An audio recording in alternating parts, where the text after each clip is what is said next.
தமிழ் சினிமாவில் வளர்ந்து வரும் இளம் நாயகன் பிரதீப் ரங்கநாதன் நடிப்பில் தீபாவளியை முன்னிட்டு கடந்த 17ஆம் தேதி வெளியான திரைப்படம்தான் டியூட்.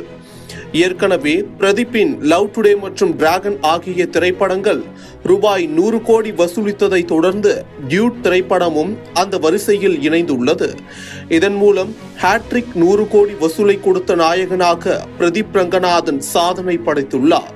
இயக்குனர் சுதா கோங்கராவின் உதவி இயக்குனராக பணியாற்றிய கீர்த்தீஸ்வரன் இயக்கத்தில் உருவாகியுள்ள டியூட் படத்தில் மமிதா பைஜு, சரத்குமார் உள்ளிட்ட பலரும் நடித்துள்ளனர். நடிகர் பிரதீப் ரங்கநாதனின் திரைப்படங்கள் இன்றைய காலகட்டத்தில் நடந்து வரும் காதல், அதனை சுற்றி வரும் கதாநாயகனின் வாழ்க்கை என காமெடி, சென்டிமெண்ட், எமோஷன் என அனைத்தும் கலந்த கலவையான ஒரு கதையாக இருந்து வந்தது.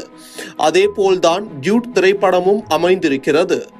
மேலும் ஜென்சி கிட்ஸ்களை கவர்ந்த நடிகர் பிரதீப் ரங்கநாதன் குறைந்த பட்ஜெட்டில் அதிக வசூல் ஈட்டும் திரைப்படங்களை கொடுப்பதால் அவரை வைத்து படம் எடுக்க தயாரிப்பாளர்கள் ஆர்வம் காட்டி வருகின்றனர். அது மட்டும் இல்லாமல் சாதியவாதிகளுக்கும் பிற்போக்கு சிந்தனை கொண்டவர்களுக்கும் எதிரான ஒரு விஷயத்தை கமர்ஷியல் சினிமாவில் கையாண்டிருப்பதால் ஜென்சி கிட்ஸ் டியூடை கொண்டாடி வருகின்றனர். இசையமைப்பாளர் சாய் அபியங்காரின் இசை இலசுகளையும் ஜென்சி கிட்ஸ்களையும் வெகுவாக கவர்ந்தது.